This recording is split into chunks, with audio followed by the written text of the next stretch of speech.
നമസ്കാരം. ആനന്ദ് ഇന്റർനാഷണൽ ന്യൂസിലേക്ക് സ്വാഗതം. പ്രധാന വാർത്തകൾ.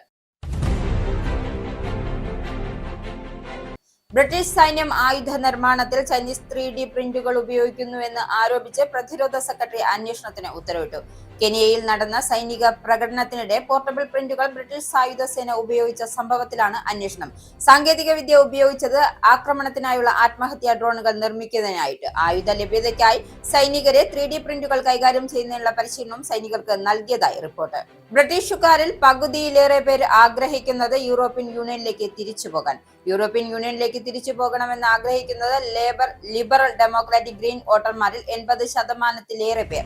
ബ്രെക്സിറ്റിന് 10 വർഷത്തിനിപ്പുറം ബ്രിട്ടൻ ആഗ്രഹിക്കുന്നത് യൂണിയനിലേക്കുള്ള തിരിച്ചുപോക്ക്. വോട്ടർമാരുടെ മനോഭാവം വെളിപ്പെട്ടത് ബ്രെക്സിറ്റ് റഫറൻഡം പാസാക്കിയ ഒരു പതിറ്റാണ്ടിലേറെ പൂർത്തിയാക്കിയപ്പോൾ നടത്തിയ പഠനത്തിൽ.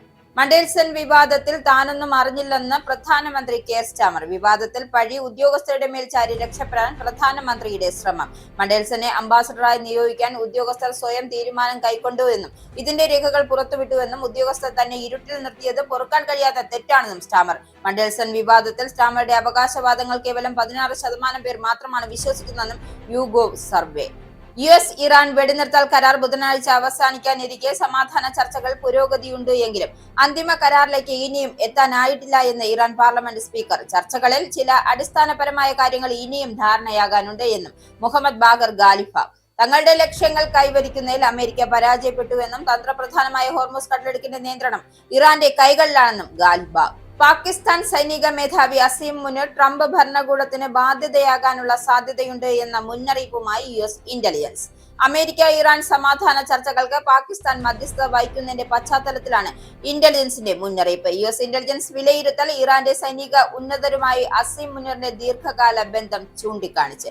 US ഇന്റലിജൻസ് മുനീറിനെ വിശേഷിപ്പിക്കുന്നത് ട്രംപ് ഭരണകൂടത്തിന് നേർക്കുള്ള റെഡ് ഫ്ലാഗ് എന്ന്. വനിതാ സംവരണം സഭയിൽ കൊണ്ടുവന്നത് BJP തന്ത്രം. പശ്ചിമേഷ്യയിലെ സംഘർഷത്തിന്റെ പ്രതിഫലനം രാജ്യത്തിന് പ്രത്യക്ഷപ്പെട്ടു തുടങ്ങിയതിനാൽ രക്ഷാമാർഗം എന്ന നിലയ്ക്ക് ഒരു വൈകാരിക വിഷയം BJP മെനയുകയായിരുന്നുവെന്ന് പ്രതിപക്ഷം.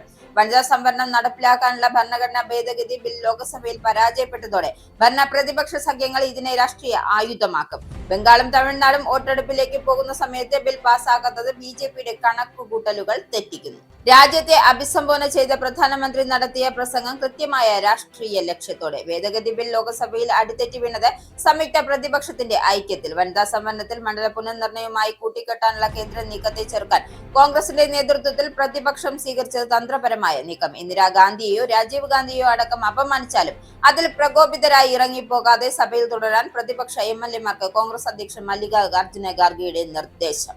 ശബരിമല സ്വർണ്ണക്കൊള്ളയിൽ EDയുടെ അന്വേഷണം ഇഴയുന്നു. ഉണ്ണികൃഷ്ണൻ പോറ്റി, A പത്മകുമാർ അടക്കമുള്ള പ്രതികളെ ആരെയും ചോദ്യം ചെയ്തില്ല.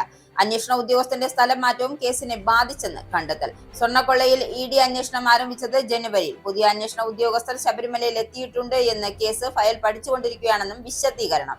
6 മാസമായിട്ടും SITക്ക് കേസിൽ കുറ്റപത്രം സമർപ്പിക്കാൻ കഴിഞ്ഞില്ല. വാർത്തകൾ വിശദമായി.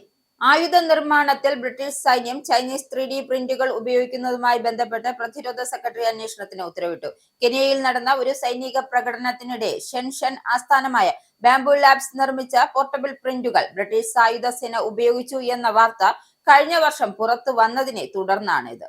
ആക്രമണത്തിനായുള്ള ആത്മഹത്യാ ഡ്രോണുകൾ നിർമ്മിക്കുന്നതിനായിട്ടായിരുന്നു ഈ സാങ്കേതിക വിദ്യ ഉപയോഗിച്ചത്. ആയുധങ്ങളുടെ ലഭ്യത മുറിഞ്ഞു പോകാതിരിക്കാൻ സൈനികരെ 3D പ്രിന്റുകൾ കൈകാര്യം ചെയ്യുന്നതിനായുള്ള പരിശീലനവും സൈനികർക്ക് നൽകിയതായി റിപ്പോർട്ടുകളുണ്ടായിരുന്നു.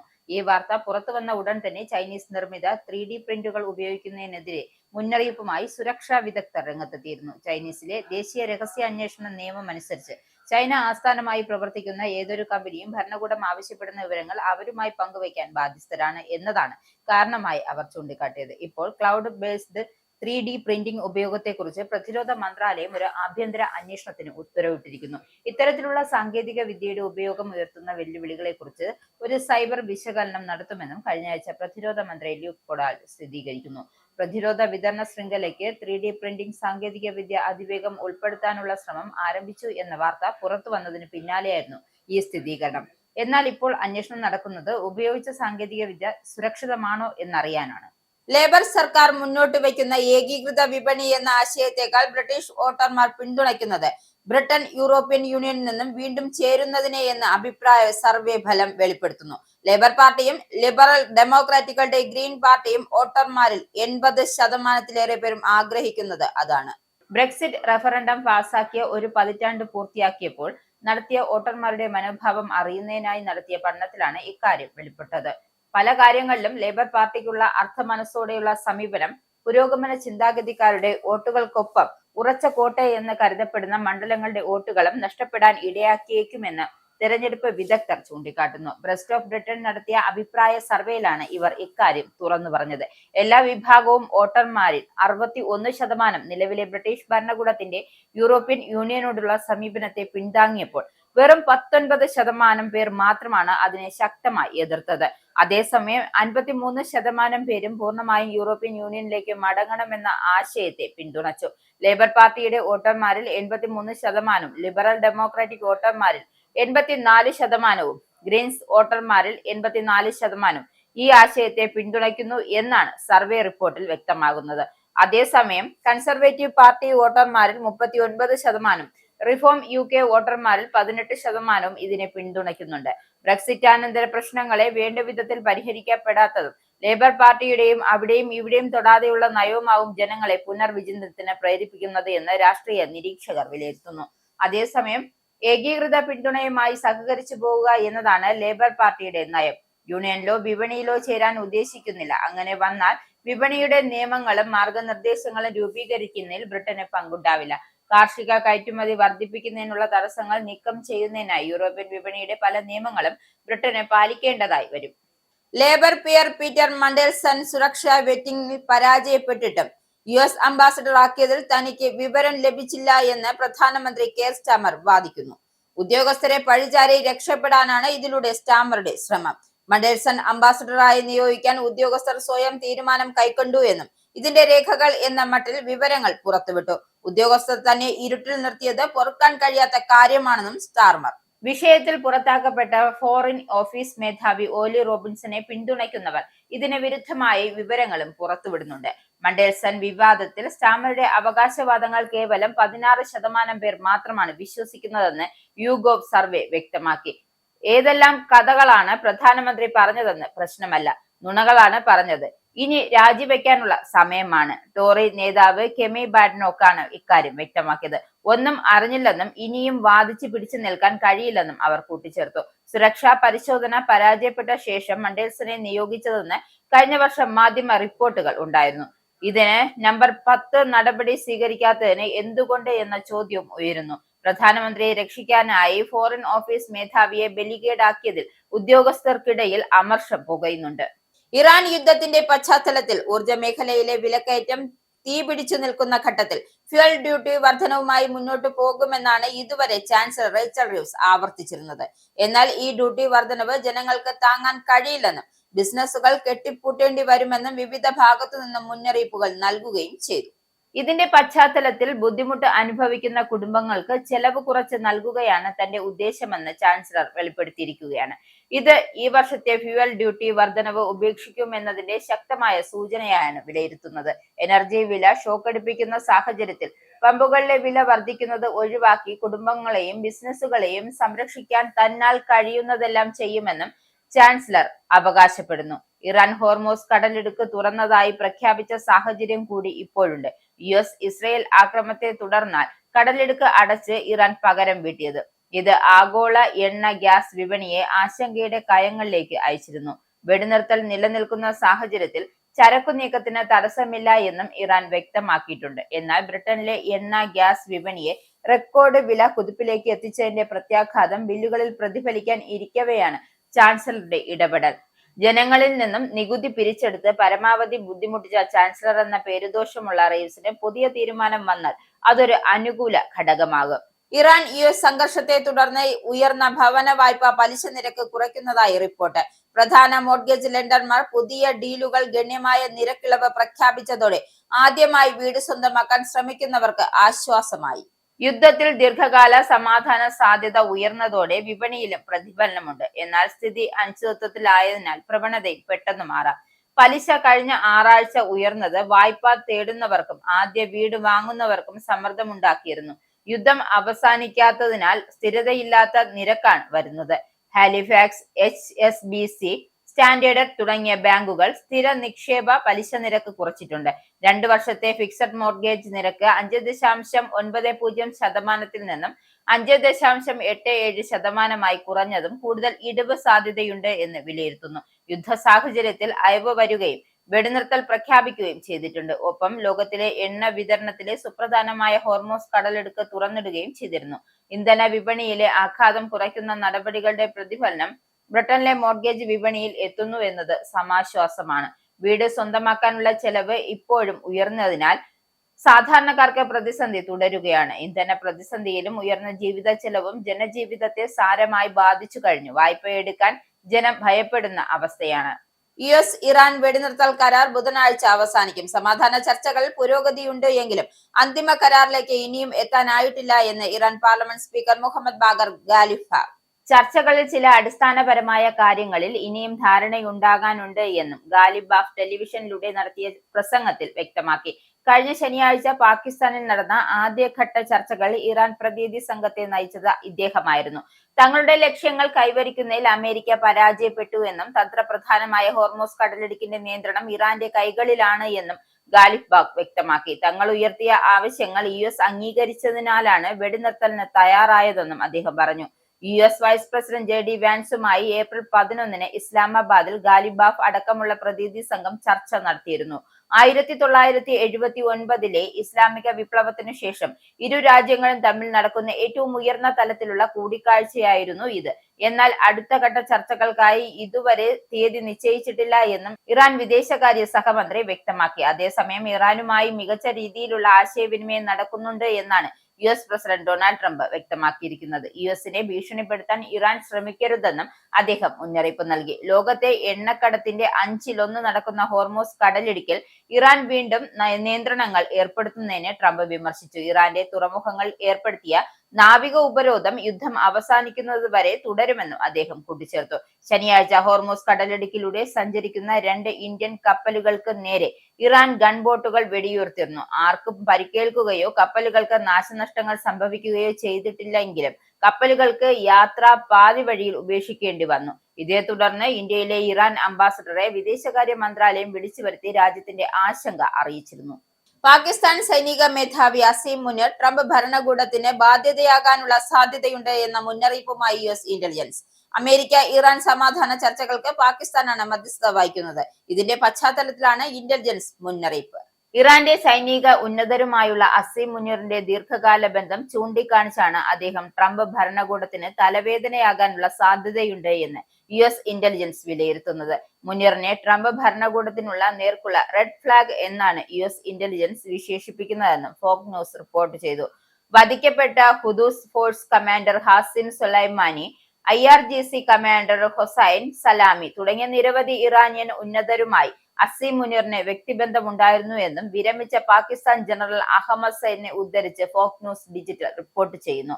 പ്രിയങ്കരനായ ഫീൽഡ് മാർഷൽ എന്ന് മുനീറിനെ ട്രംപ് വിശേഷിപ്പിക്കുമ്പോഴും മുനീറിന്റെ നിലപാട് ചിലപ്പോൾ US താൽപര്യങ്ങളെ വിട്ടുവീഴ്ച ചെയ്യിക്കാൻ സാധ്യതയുണ്ട് എന്ന് അമേരിക്കയുടെ ഇന്റലിജൻസ് വൃത്തങ്ങൾ മുന്നറിയിപ്പ് നൽകുന്നു. പാകിസ്ഥാനെ വഞ്ചകരായ സഖ്യരാജ്യം എന്ന് വിശേഷിപ്പിക്കുന്ന ഇന്റലിജൻസ് റിപ്പോർട്ട് അവർക്ക് ഇറാനുമായുള്ള അടുത്ത ബന്ധം സുരക്ഷാ വെല്ലുവിളികൾ സൃഷ്ടിക്കുമെന്ന് മുന്നറിയിപ്പും നൽകുന്നു. US സഹായം സ്വീകരിച്ചുകൊണ്ട് തന്നെ അഫ്ഗാനിസ്ഥാനിൽ താലിബാനെ പാകിസ്ഥാൻ പിന്തുണച്ചത് വിദഗ്ധർ ചൂണ്ടിക്കാണിക്കുന്നുണ്ട്. അഫ്ഗാനിസ്ഥാനിലെ ചരിത്രപരമായി ആശ്രയിക്കാനാകാത്ത സഖ്യരാജ്യമെന്ന് പാകിസ്ഥാനെ വിശേഷിപ്പിച്ച ഫൗണ്ടേഷൻ ഫോർ ഡിഫൻസ് ഓഫ് ഡെമോക്രാറ്റിക്സ് വക്താവ് ബിൽ റോജിയോ ഇസ്ലാമാബാദിനെ കരുതലോടെ വേണം സമീപിക്കാനെന്ന് ട്രംപ് മുന്നറിയിപ്പ് നൽകി. IRGCയുമായി അസീം മുനീറുമായുള്ള ബന്ധം അമേരിക്കയ്ക്ക് ഗുരുതര ആശങ്കയാണെന്നും അദ്ദേഹം കൂട്ടിച്ചേർത്തു. ഗാസയിലെ യുദ്ധാനന്തരം തങ്ങളുടെ നിയന്ത്രണത്തിലുള്ളത് പ്രദേശം വേർതിരിച്ചുകൊണ്ട് മഞ്ഞ വരയിട്ട പോലെ തെക്കൻ ലെബനിലും ഇസ്രായേൽ സൈന്യം യെല്ലോ ലൈൻ സ്ഥാപിച്ചു.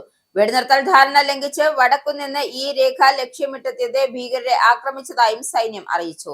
ഭീഷണിയുണ്ട് എന്ന് തോന്നിയാൽ ആത്മരക്ഷാർത്ഥം വെടിയുതിർക്കുമെന്നും പറഞ്ഞു. നിലവിൽ തെക്കൻ ലെബനിലെ ഈ മഞ്ഞരേഖയ്ക്ക് തെക്കുഭാഗത്തായാണ് ഇസ്രായേൽ സൈന്യം നിലയുറപ്പിച്ചിരിക്കുന്നത്. വ്യാഴാഴ്ചയാണ് ഇസ്രായേൽ ലെബനിലും ഹിസ്ബുള്ളയും വെടിനിർത്തൽ കരാറിലെത്തിയത്. ഇറാന്റെ പരമോന്നത നേതാവ് ആയത്തുള്ള അലി ഖമേനിയും US-ഉം ഇസ്രായേലും ചേർന്ന് വധിച്ചതിനുള്ള പ്രതികാരമായാണ് ഹിസ്ബുള്ള യുദ്ധത്തിനിറങ്ങിയത്. മാർച്ച് 2 മുതൽ ലെബനിലെ ഇസ്രായേൽ നടത്തുന്ന ആക്രമണങ്ങളിൽ 2300 പേർ മരിച്ചു. 2025 ഒക്ടോബർ 10-ന് ഗാസയിൽ വെടിനിർത്തൽ നിലവിൽ വന്നപ്പോൾ സൈന്യം പിൻവാങ്ങിയ സ്ഥലത്തുനിന്നും ജനവാസ കേന്ദ്രത്തിനുമിടയിലാണ് മഞ്ഞ കോൺക്രീറ്റ് കല്ലുനാട്ടി മഞ്ഞരേഖ സ്ഥാപിച്ചത്. ഈ അതിർത്തി രേഖ ഉപയോഗിച്ച് ഗാസയെ ഇസ്രായേൽ 2 മേഖലയാക്കി വിഭജിച്ചു. അതിലൊന്ന് ഇസ്രായേൽ സൈന്യത്തിന്റെയും മറ്റേത് ഹമാസിന്റെയും നിയന്ത്രണത്തിലാണ്. ലണ്ടനിലെ ഒരു ഗുരുവായൂരപ്പ ക്ഷേത്രം എന്ന സാക്ഷാത്കാരത്തിനായി പ്രവർത്തിച്ചുകൊണ്ടിരിക്കുന്ന ലണ്ടൻ ശ്രീ ഗുരുവായൂരപ്പ സേവാ സംഘവും മോഹൻജി ഫൗണ്ടേഷനും ചേർന്ന് ലണ്ടൻ വിഷുവിളക്ക് സംഘടിപ്പിക്കുന്നു. 2026 ഏപ്രിൽ 25 ശനിയാഴ്ച വൈകുന്നേരം 5:30 മുതൽ ലണ്ടനിലെ ക്രോയ്ഡൻ തോണ്ടൻ ഹിറ്റിലെ വെസ്റ്റേൺ തോണ്ടൻ കമ്മ്യൂണിറ്റി സെന്ററിൽ വെച്ചാണ് ചടങ്ങുകൾ നടത്തപ്പെടുന്നത്. അന്നേ ദിവസം ലൈവ് ഓർക്കസ്ട്രയോടുകൂടി ഭക്തിഗാന സുധ വിഷുക്കണി ശ്രീമതി ചിത്രാലക്ഷ്മി നേതൃത്വം കൊടുക്കുന്ന ദക്ഷിണ UK അവതരിപ്പിക്കുന്ന നൃത്തശില്പം, അകാലത്തിൽ ലണ്ടൻ മലയാളികളെ വിട്ടുപോയ ഹരിയേട്ടനെ അനുസ്മരിക്കുന്ന ചടങ്ങായ ഓർമ്മകൾ ഹരിയേട്ടൻ, ശേഷം ദീപാരാധന, പ്രസാദവൂട്ട് അതായത് വിഷു സദ്യ എന്നിവ ഉണ്ടായിരിക്കുന്നതാണ്. സാമൂഹ്യ സാംസ്കാരിക രംഗത്തെ പ്രമുഖർ ഈ ചടങ്ങിൽ പങ്കെടുക്കും. ഈ സായം സന്ധ്യയിലേക്ക് എല്ലാവരെയും സ്വാഗതം ചെയ്യുന്നതായും സംഘാടകർ അറിയിച്ചു. ഇനി പൗണ്ട്, യൂറോ, ഡോളർ, രൂപ ഇന്നത്തെ വിനിമയ നിരക്ക്. ഒരു പൗണ്ട് 125.25 ഇന്ത്യൻ രൂപ, ഒരു പൗണ്ട് 1.15 യൂറോ, ഒരു US ഡോളർ 92.60 ഇന്ത്യൻ രൂപ, ഒരു യൂറോ 108.95 ഇന്ത്യൻ രൂപ, ഒരു പൗണ്ട് 1.35 US ഡോളർ, ഒരു കനേഡിയൻ ഡോളർ 67.69 ഇന്ത്യൻ രൂപ. ഇനിയൊരു ഇടവേള.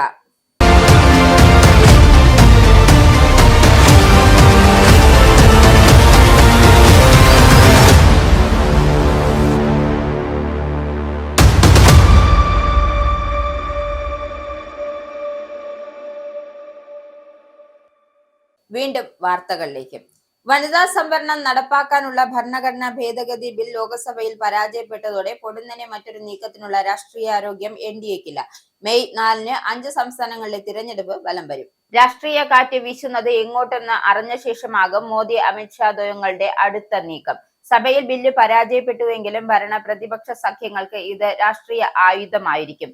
3-2 ഭൂരിപക്ഷം ആവശ്യമായ ഭരണഘടനാ ഭേദഗതി പാസാക്കാൻ ബുദ്ധിമുട്ടാണെന്ന് അറിയാതെയല്ല നാടകീയതകൾ നിറച്ച പ്രത്യേക പാർലമെന്റ് സമ്മേളനത്തിൽ സർക്കാർ ബില്ല് കൊണ്ടുവന്നത്. ബംഗാളും തമിഴ്നാടും വോട്ടെടുപ്പിലേക്ക് പോകുന്നു എന്നത് BJPയുടെ കണക്കുകൂട്ടലിലെ ചെറിയ ഘടകമാണ്.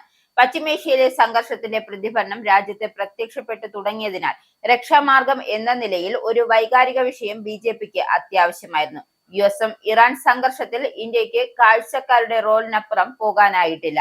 എഫ്സ്റ്റീൻ ഫയലുകൾ മുൻനിർത്തിയുള്ള രാഹുൽ ഗാന്ധിയുടെ ആരോപണങ്ങളിലെ യാഥാർത്ഥ്യം എന്തായാലും അതിലെ ഉള്ളടക്കം ഭരണ നേതൃത്വത്തെ അലോസരപ്പെടുത്തുന്നുവെന്ന് പ്രതിപക്ഷം കരുതുന്നു.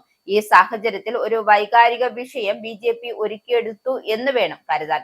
വനിതാ സംവരണത്തെ പ്രതിപക്ഷം പ്രത്യേകിച്ച് കോൺഗ്രസ് ഇല്ലാതാക്കി എന്ന പ്രചരണത്തിന് BJP തുടക്കമിട്ട് കഴിഞ്ഞു.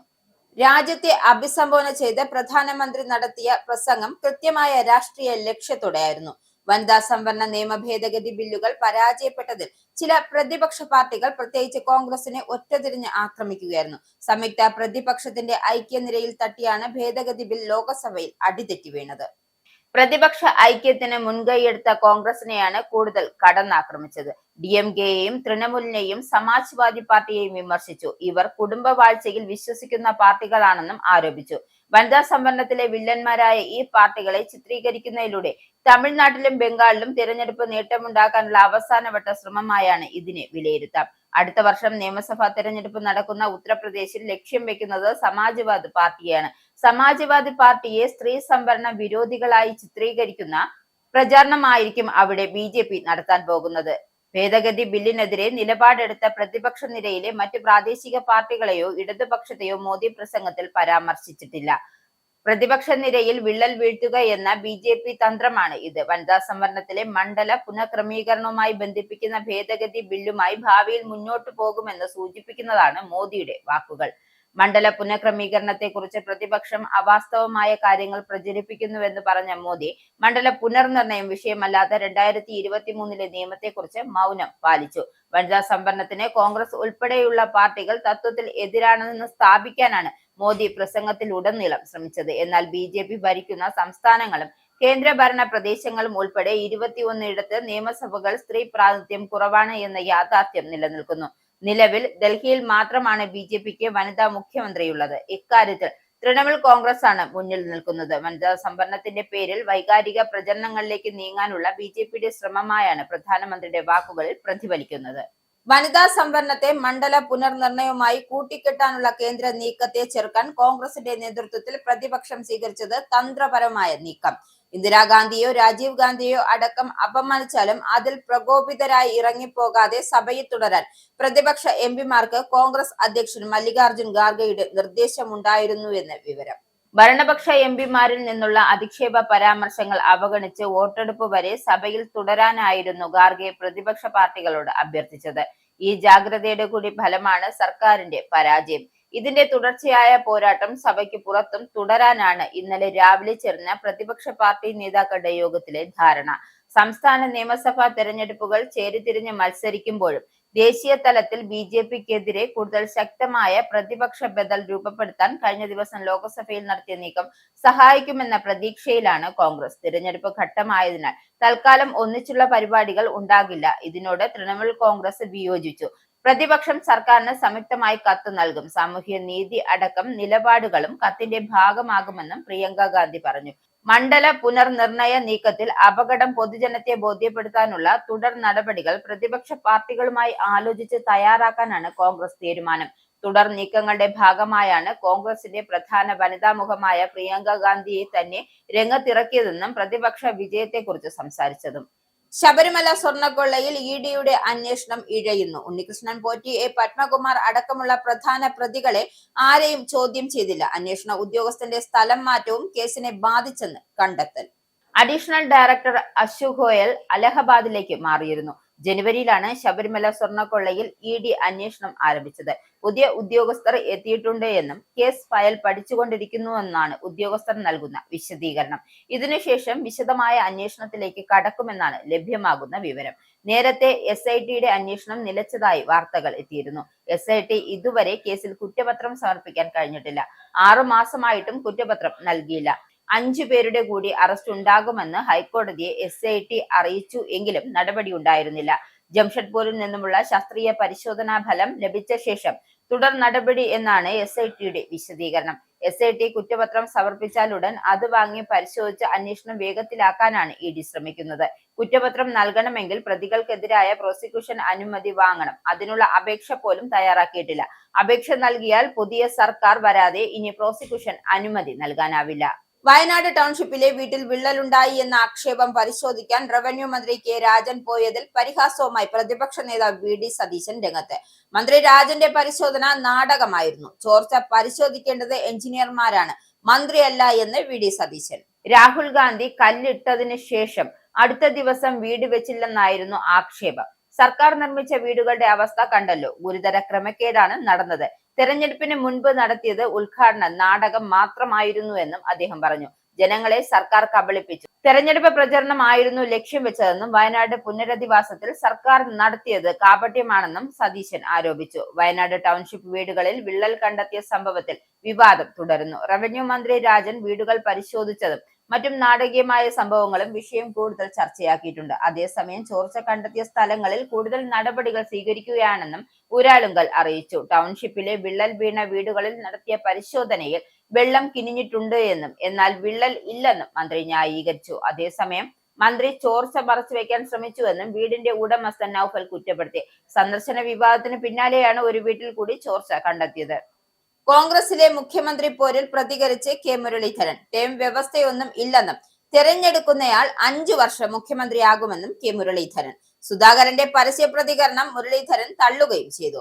കോൺഗ്രസിലെ മുഖ്യമന്ത്രി പദത്തെ ചൊല്ലിയുള്ള പരസ്യ പ്രസ്താവനകൾ നിയന്ത്രിക്കാതിൽ അതൃപ്തി അറിയിക്കുകയും ചെയ്തു. K സുധാകരന്റേത് പരസ്യ ആവശ്യമാണ്. അഭിപ്രായം പറയാൻ സ്വാതന്ത്ര്യമുണ്ട്. അത് ഖാർഗെയും കണ്ട ആളും അറിഞ്ഞാൽ മതിയല്ലോ. അതൊക്കെ നിയന്ത്രിക്കേണ്ടവർ നിയന്ത്രിക്കണം. ആലോചിക്കാൻ ഇനിയും സമയമുണ്ട്. ടേം വ്യവസ്ഥയൊന്നുമില്ല. തിരഞ്ഞെടുക്കുന്നയാൾ 5 വർഷം മുഖ്യമന്ത്രിയാകും. പ്രതിപക്ഷ നേതാവിനെ CPM-ന് ആലോചിക്കാമെന്നും ഞങ്ങളുടെ 2 ടേം കഴിഞ്ഞുവെന്നും K മുരളീധരൻ മാധ്യമങ്ങളോട് പറഞ്ഞു. ഇന്നലെ പാർലമെന്റിൽ കോൺഗ്രസ് അധ്യക്ഷൻ മല്ലികാർജുൻ ഖാർഗെയുമായി കൂടിക്കാഴ്ച നടത്തിയ ശേഷമാണ് K സുധാകരൻ കോൺഗ്രസിൽ നിന്നും മുഖ്യമന്ത്രി ആരാകണമെന്ന തന്റെ അഭിപ്രായം പരസ്യമായി പറഞ്ഞത്. KC വേണുഗോപാലിനെ മുഖ്യമന്ത്രിയാക്കണമെന്ന നിലപാട് ഖാർഗെയെ അറിയിച്ചുവെന്നാണ് അദ്ദേഹം വ്യക്തമാക്കിയത്. KCയെ പോലെ ചടുലതയുള്ള നേതാവിനെയാണ് കേരളത്തിന് ആവശ്യമെന്നും K സുധാകരൻ കൂട്ടിച്ചേർത്തു. ഇനി സ്പോർട്സ്.